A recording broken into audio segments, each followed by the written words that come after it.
Hi comrades, நான் விரதத்தில் இருக்கேன் தெரியும்ல உங்களுக்கு.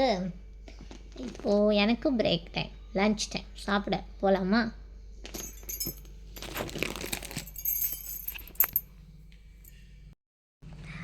எங்கள் அம்மா இத்தனைக்கும் நான் வீட்டில் தான் இருக்கேன். அவங்களுக்கு லேட் ஆகிடுச்சு, இன்றைக்கி வேலைக்கு போக ரொம்பவே லேட் ஆகிடுச்சு. இருந்தாலும் நானே சாப்பாடெலாம் போட்டு சாப்பிட்டுப்பேன் எப்போயுமே. அவங்க எனக்கு என்ன சொல்கிறது, வீட்டில் இருக்கேன், எனக்கு எங்கே எந்திரிச்சு போய் சாப்பாடு போட்டுக்க கஷ்டமாக இருக்கும்னு சொல்லி பாருங்கள். சரி, இதோ சாப்பிட போகிறேன். சரி, ஓகே. ஆ சரி. சரிம்மா. சரி சரி, சாப்பிட்றேன்.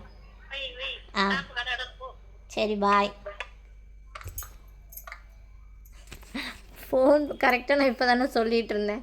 என்னடா மிஸ்டு கால் வருதுன்னு பார்த்தா ஃபோன் பண்ணுறாங்க. அப்பளம் வச்சுருக்கேன், சாப்பாடு வச்சுருக்கேன், வாழைக்காய் இருக்குது, எல்லாத்தையும் எடுத்து சாப்பிட்ரு அப்படின்ட்டு.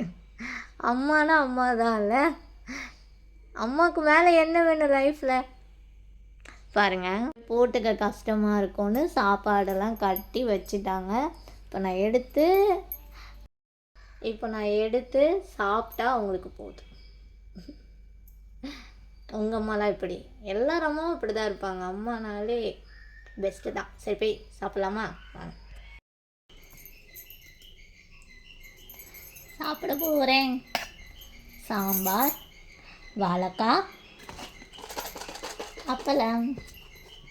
நீங்கள் எல்லோரும் என்ன சாப்பிட்டீங்கன்னு கமெண்ட்டில் சொல்லிட்டு போங்க. உங்கள் அம்மாவும் இப்படி தானா? ஃபோன் பண்ணி அவங்க வேலையிலே இருந்தாலும் நமக்கு ஃபோன் பண்ணி சாப்பிட்டியா, என்ன பண்ணுற, எல்லாத்தையும் மறக்காமல் சாப்பிட்ரு அப்படின்னு சொல்லுவாங்களா அப்படின்னு சொல்லிட்டு போங்க. பாய்.